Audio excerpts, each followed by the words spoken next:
Today, we're going to talk about a very different kind of story. This story comes from a Buddhist sutra and is called the Vow of the Human Medicine King.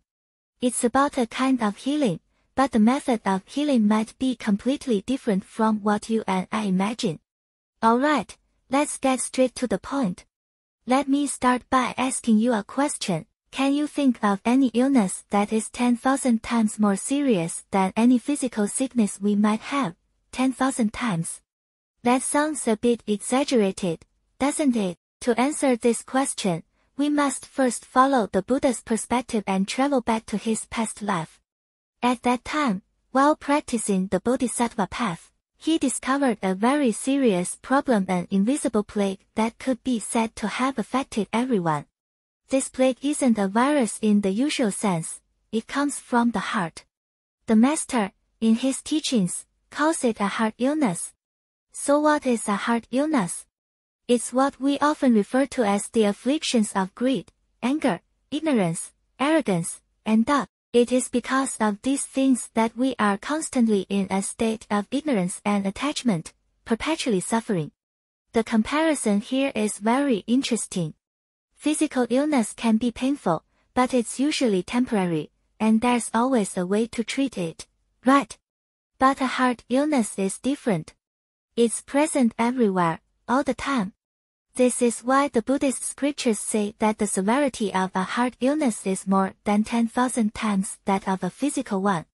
So, here's the question, since this heart illness is so severe, what is a bodhisattva to do? How can they administer medicine? The answer lies in a very wise and compassionate strategy. This strategy is as follows. The bodhisattva observed that people have a very strong sense of self-view, a deep attachment to the concept of me. Because of this me, what do we care about and cherish the most? Our bodies, of course. So the bodhisattva thought, okay, since you care about your bodies the most, to treat your heart illness, I must first start with what you value most. I will first help you cure your physical illnesses and gain your trust. That way, you'll be willing to listen to me, and I can guide you to heal the true internal problem. Isn't that brilliant? Based on this insight, a great and profound vow was born. He said, may I be the medicine king by offering my own body. Pay attention, this isn't just about saying, I'll be a doctor to treat you. It's about saying, I am willing to offer my own body as medicine for you. This is a bridge, a skillful means, with the true purpose of treating the deeper, invisible heart illness. So how was this great vow realized? Let's look at the story of the prince. The Bodhisattva's choice was truly full of wisdom.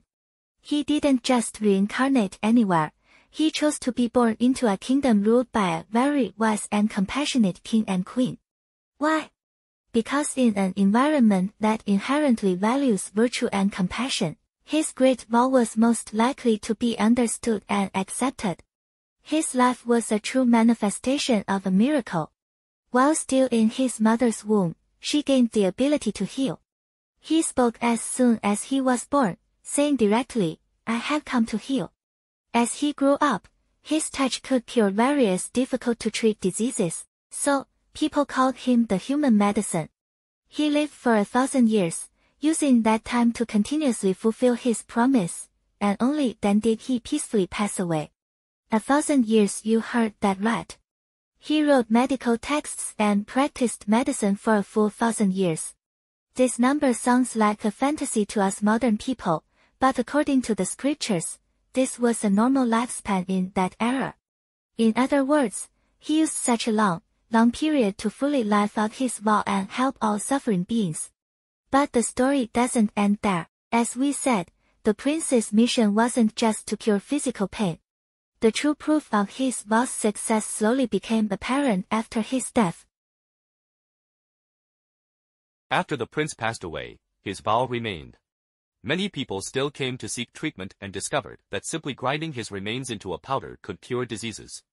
You see, this is the most direct embodiment of his vow to offer his body as medicine. What happened next? The remains would eventually run out. When they did, people found that simply taking the soil from the place where he was cremated also had the same healing effect.